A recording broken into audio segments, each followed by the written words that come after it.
With tensions that continue to simmer between Iran and the US, President Donald Trump has now shared a picture of Strait of Hormuz, calling it Strait of Trump. Now, this comes after he had earlier warned that US naval blockade against Iran could last for months, as he urged Tehran to get smart soon and sign a deal with the US. In fact, Trump said that talks with the Islamic Republic are now being conducted by phone. Speaking to reporters at the White House, the US president reiterated that any agreement would depend on Iran fully abandoning its nuclear ambitions. We're not going to let Iran have a nuclear weapon.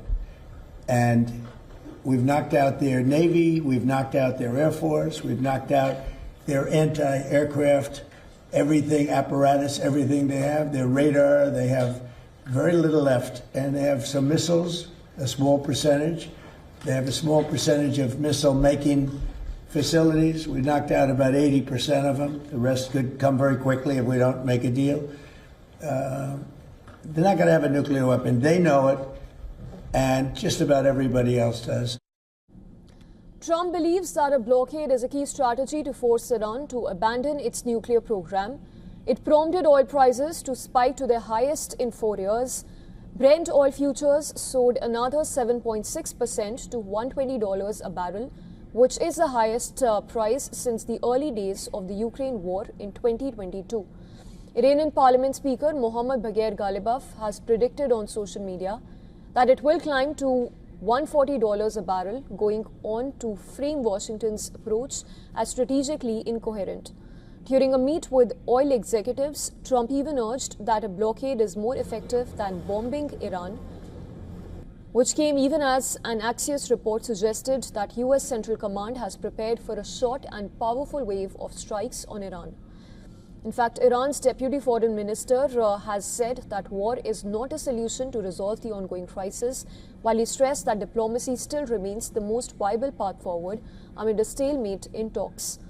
Russian President Vladimir Putin has also warned against military action on Iran in a more than a 90-minute long call he had with President Trump. On Wednesday, Kremlin highlighted the inevitable and extremely damaging consequences not only for Iran and its neighbors, but also the international community, should the US with Israel resort to strikes once again. In fact, Kremlin also said that Russia was firmly committed to providing every possible assistance to diplomatic efforts on the West Asia war. Trump said that Putin offered to help US handle Iran's enriched uranium as part of potential nuclear deal. He told me he'd like to be involved with the enrichment if he can help us get it. I said I'd much rather have you be involved with ending the war with Ukraine. Earlier, we spoke with retired Lieutenant Colonel Daniel L. Davis. He's a military expert and host of Daniel Davis Deep Dive on YouTube. Here's an excerpt of what he had to say earlier. Yeah, the thing about it we got to understand is that Iran is at the table. They're just not agreeing to the basically demands for surrender that the United States is asking them to do. They're not going to do that. And another round of strikes is not going to coerce them to do what the first 40 days of strikes did not do, but it will also prompt Iran to strike much more valuable targets around our allies in the region, the GCC countries, as well as Israel, attacking targets that they hadn't struck before.